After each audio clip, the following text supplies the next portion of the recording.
ಯುದ್ಧದ ಎಫೆಕ್ಟ್ ಮಧ್ಯೆ ಚಿನ್ನ ಬೆಳ್ಳಿ ಬೆಲೆ ಇಳಿಕೆ. ವಾರ್ ನಡುವೆ ಗೋಲ್ಡ್ ಸಿಲ್ವರ್ ರೇಟ್ನಲ್ಲಿ ಮತ್ತೆ ಡೌನ್ಫಾಲ್ ಕಂಡು ಬಂದಿದೆ. ಯುದ್ಧದ ಎಫೆಕ್ಟ್ ಹೀಗೆ ಮುಂದುವರಿತಾನೆ ಇದೆ. ಈಗ ಇದರ ಎಫೆಕ್ಟ್ ಚಿನ್ನ ಬೆಳ್ಳಿಯ ಮೇಲೆ ಕಂಡು ಬಂದಿದೆ. ವಾರ್ ನಡುವೆ ಗೋಲ್ಡ್ ಸಿಲ್ವರ್ ರೇಟ್ನಲ್ಲಿ ಮತ್ತೆ ಡೌನ್ಫಾಲ್ ಕಂಡು ಬಂದಿರುವಂತದ್ದು.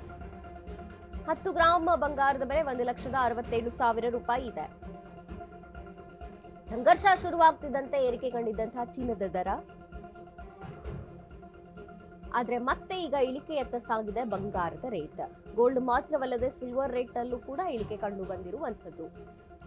ಕೆಜಿ ಬೆಳ್ಳಿಯ ಬೆಲೆ ಅಂದ್ರೆ 2,75,000 ರೂಪಾಯಿ ಇದೆ. 3 ಲಕ್ಷ ದಾಟಿತ್ತು. ಜಸ್ಟ್ 2 ದಿನಗಳಲ್ಲಿ 2,25,000 ರೂಪಾಯಿ ಇಳಿಕೆಯನ್ನ ಕಂಡಿರುವಂತದ್ದು. ಕೆಜಿ ಸಿಲ್ವರ್ ರೇಟ್ 3 ಲಕ್ಷ ರೂಪಾಯಿ ಗಡಿ ದಾಟಿತ್ತು.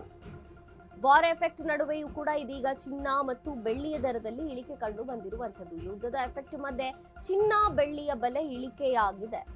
ವಾರ್ ನಡುವೆ ಗೋಲ್ಡ್ ಸಿಲ್ವರ್ ರೇಟ್ ನಲ್ಲಿ ಮತ್ತೆ ಡೌನ್ಫಾಲ್ ನ ನೋಡ್ತಾ ಇದ್ದೇವೆ. 10 ಗ್ರಾಂ ಬಂಗಾರದ ಬೆಲೆ 1,67,000 ರೂಪಾಯಿ.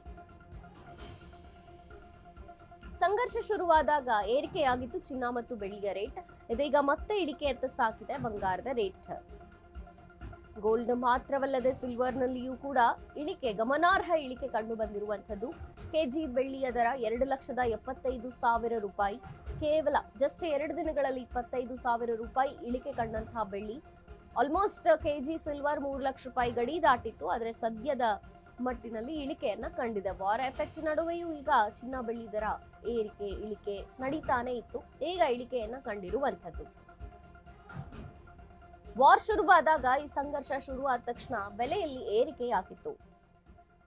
ಚಿನ್ನ ಮತ್ತು ಬೆಳ್ಳಿಯ ದರದಲ್ಲಿ ಏರಿಕೆಯಾಗಿತ್ತು ದಿಢೀರಂತ. ವಾರ್ ಶುರುವಾದ ತಕ್ಷಣ ಇನ್ನೂ ಏರಿಕೆ ಆಗತ್ತೇನೋ ಅನ್ನುವಂಥದ್ದೇ ಯೋಚನೆಯಲ್ಲಿ ಇದ್ರು ಗ್ರಾಹಕರು ಕೂಡ. ಆದ್ರೆ ಈಗ ಈ ಎಫೆಕ್ಟ್ ನಿಂದ ಗೋಲ್ಡ್ ಮತ್ತು ಸಿಲ್ವರ್ ರೇಟ್ ನಲ್ಲಿ ಇಳಿಕೆ ಕಂಡು ಬಂದಿರುವಂಥದ್ದು.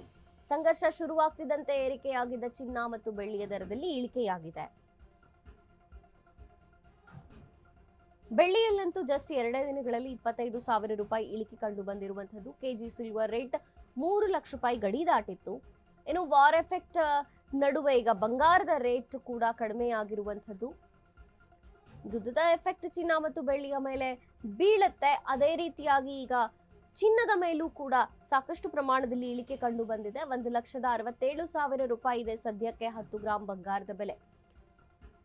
ಇನ್ನು ಈ ವಾರ್ ಎಫೆಕ್ಟ್ ಗೋಲ್ಡ್ ಸಿಲ್ವರ್ ಮೇಲೆ ಇದೇ ರೀತಿಯಾಗಿ ಇರುತ್ತೆ ಅಂತ ಹೇಳಕ್ಕಾಗಲ್ಲ. ಯಾಕೆಂದ್ರೆ ಯುದ್ಧ ಶುರುವಾದಾಗ ದಿಢೀರಂತ ಏರಿಕೆಯಾಗಿದ್ದಂತಹ ಚಿನ್ನ ಮತ್ತು ಬೆಳ್ಳಿಯ ದರ ಸಡನ್ ಆಗಿ ಡೌನ್ಫಾಲ್ ಕಂಡಿದೆ. ಮತ್ತು ಯುದ್ಧ ಮುಂದುವರೆದಂತಹ ಮುಂದಿನ ಪ್ರಸಂಗದಲ್ಲಿಯೂ ಕೂಡ ಚಿನ್ನದ ರೇಟ್ ಏರಲ್ಲ ಅಥವಾ ಏರಿಕೆಯಾಗಲ್ಲ ಅಂತ ಹೇಳಕ್ಕಾಗೋದೇ ಇಲ್ಲ. ಯಾವುದೇ ಕ್ಷಣದಲ್ಲಿಯೂ ಕೂಡ ಚಿನ್ನ ಮತ್ತು ಬೆಳ್ಳಿಯ ರೇಟ್ ಏರುವಂತಹ ಸಾಧ್ಯತೆ ಇರುತ್ತೆ. ಆದ್ರೆ ಸದ್ಯದ ಮಟ್ಟಿಗೆ ಹೇಳೋದಾದ್ರೆ ಚಿನ್ನ ಮತ್ತು ಬೆಳ್ಳಿಯ ದರಗಳಲ್ಲಿ ಡೌನ್ಫಾಲ್ ಕಂಡು ಬಂದಿರುವಂತದ್ದು.